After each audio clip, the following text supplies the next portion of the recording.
Hello, welcome to Soulprint Intuitive Tarot. My name is Cyndy. Thank you so very, very much for being here. To my new subscribers, welcome. To my established subscribers, I adore you. Let's get going. So you've got this whole thing going on in Texas, right? Where the Supreme Court says do this, and Texas says, I don't have to. Supreme Court says take down that wire. Texas puts up more wire on the border thing. Now, a whole bunch of us aren't real impressed with the Supreme Court. Okay, we're not. We don't like what they're doing. We don't like the whole old white man thing. But you know what? On some level, there is a recognition that the Supreme Court, like it or not, is the highest court in the land, and they kind of need to be listened to, because if they're not, you are completely not weakening, but destroying the foundations of the laws that, keep your country, keep it going forward. So I want to take a look at the Supreme Court. Honestly, part of what prompted this was not even the Supreme Court. I read an article, J.D. Vance. I don't even know what area of the country he's from, but J.D. Vance, we all know who he is. So he was a never Trumper, all right? Never Trumper. Until he decided, I guess, that he shouldn't do that and he should become a Trumper. So he wiggled his way so far up Trump's butt, his nickname should be Enema, I'm sorry, that he gave an interview and basically said that the ruling of the jury connected to the Donald Trump Jean Carroll case, it is invalid and nobody should listen to it. And his reasoning for that was because it was filled up with left-wing, people who, are part of Biden's administration. And, he just can't get fair trial in New York because it's all full of left-wing people.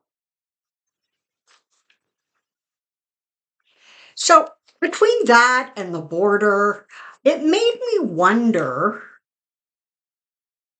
kind of about how the Supreme Court plans on dealing with this stuff, or if it's theirs to deal with. Like, does it then just fall back to the administration to, for example, with this border thing, does it then fall back on the administration to ensure that the ruling is adhered to? I don't know. But I want to see how they're doing, because you know what? They got some sticky wicket cases coming up, and they know that they're being watched at with eagle eyes because not very many people are thrilled with them. The rulings that they're making, while they may make the extreme right and the white Christian nationalists jump for joy, the rest of the country is really annoyed with them, and the rest of the country is bigger than that group of people who just are really loud and frankly obnoxious. And sorry, but more and more are starting to look like a little dumb. Okay, like some of the stuff that comes out of their mouth is just beyond. But truly, you can't actually criticize what comes out of their mouth when you got stuff like that coming out of J.D. Vance's mouth, right? So let's take a peek at the Supreme Court and just see how they are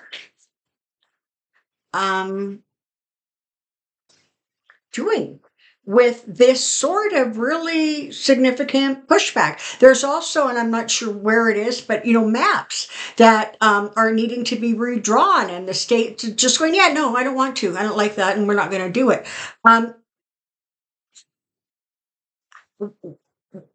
What's going on there? Let's take a peek, shall we? Um,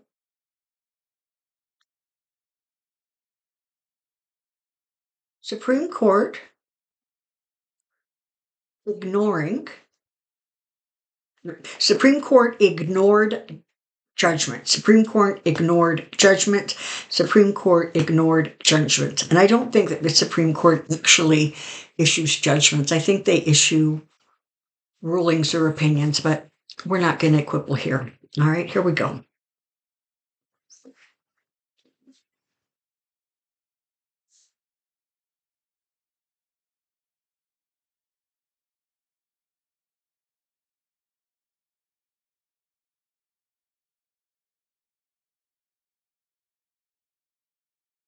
All right. So, why am I kind of not surprised that the Ace of Pentacles is the first card out, followed by the Ten of Pentacles? So, this is talking about a couple of things, right? This is talking about money. This is talking about money that potentially might be gifted to people so that they think a certain way. But it is also about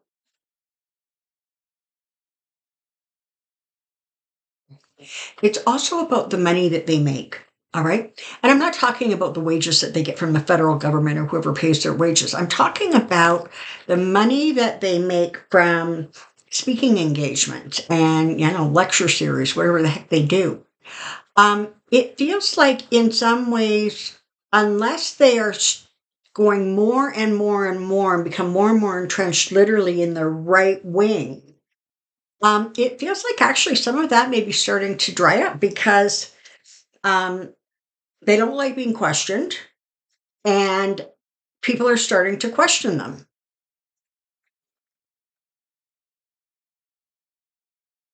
All is not well with the Supreme Court. Okay, I mean, I think we know this, right? But it feels like there's a lot of power broking going on, a lot of squabbling going on. Things are kind of a little nasty behind the scenes. It reminds me sort of that family who was having a all screaming match across the table, and they're fighting about something, and then somebody comes to the door, and all of a sudden they're a happy, smiling, united front. It's kind of like what's going on there, right? They have long had a history of their rulings, their decisions being carried out and honored, and that's it. There's nowhere higher to go, so this is it, right? The people who are not listening to them, by and large, really are sycophants of the fool, Donald Trump. What they're doing is also very, very foolish, because by sitting there and I'm so talking about the people, by sitting there and basically saying, yeah, no, I don't want to, and I don't have to, and who the hell do you think you are, Supreme Court? They're putting themselves in a position where ultimately they're going to end up losing more than they gain. So, I don't know. Does that mean that Greg Abbott finally gets booted as governor of Florida? We can only pray. Does that mean that some of the other states sorry about that.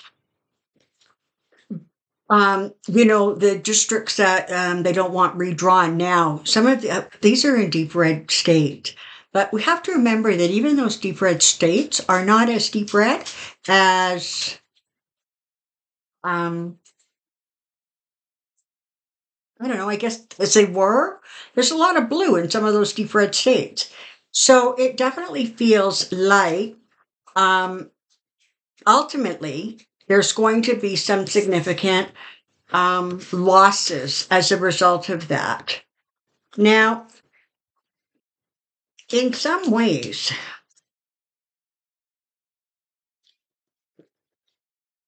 the Supreme Court is almost stunned that they're getting all this pushback. I mean, they're stunned that they got the pushback about the abortion, but that was just being tone deaf and at a tech. But when people or states are starting to push back against, judgments, rulings, opinions, decisions, whatever they're called, that have to do with very sort of specific issues, like getting wire off of the border so people stop shredding themselves to death. They're stunned. They feel like they, as one, are the final authority and that no one should question them. But they're being questioned. Where do they go from here? What happened? Somebody tell me, please, Spirit. What's next? Like, how do they rectify this, or do they? Okay, so ultimately, it feels like there's going to be some show of force. It feels like, I don't know, I'm assuming the federal government is going to need to step in. I'm not sure sort of logistically how that works. I'm thinking particularly of the redrawing the district maps. Now, I know some of those states have buckled and adhered to the Supreme Court decisions. Certainly, Abbott is, sitting up like a peacock and saying, I'm not going to. That's going to backfire. The Supreme Court understands that in order for the rule of law to function, right, that they have to hold firm.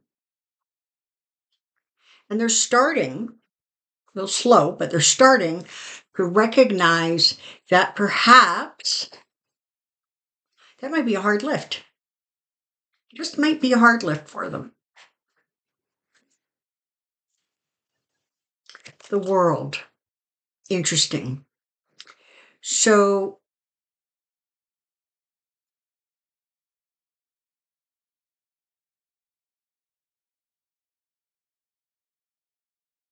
some of the internal attitudes, feelings are going to start undergoing a little bit of a shift. Now, they're not going to all of a sudden work their way into center. But one or two of them might, which would be enough to make a decision a little bit more fair and reasonable. They, as a body, are really concerned that if they don't somehow figure out how to put the kibosh on this thing is going to spiral out of control and nobody's going to listen to anybody. And then you have chaos. And then you have more and more this issue of kind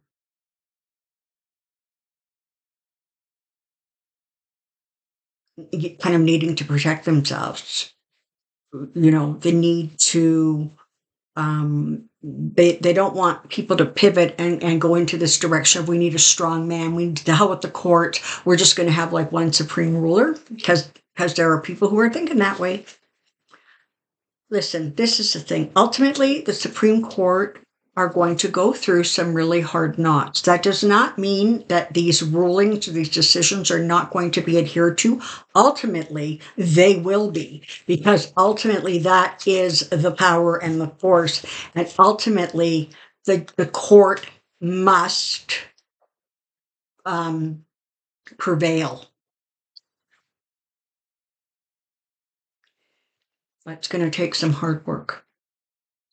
So where they're at right now is they're fighting amongst themselves. They're a little bit indignant almost that somebody would dare to question or not listen, not immediately jump to their conclusions. And slowly they're starting to recognize, particularly Chief Justice Roberts is starting to recognize that the reason this thing is careening out of control is because the abortion thing really, really created some distrust with the Supreme Court. It really felt like they were tone deaf, they weren't listening. And so, that being said, now the right wings are going, hey, if they want to kick up a fuss about abortions, we can kick up a fuss about borders or, lines being drawn for elections. And so this is what you have. So now you have these two kind of energies coming at them from both sides. They got to figure out a way to center themselves and stay in the middle of it, and try to regain control. They're in for a bit of an uphill climb. I got to tell you, this isn't going to be a snap. And I actually do see sort of federal something coming into place, moving into place to do what they're supposed to do, okay, to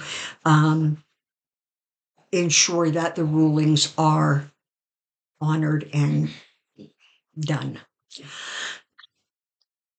All righty. That's what I know for now. Don't forget to leave questions in the comment section below. Thank you very, very much for being here. Until next time, take care and be well. Bye-bye.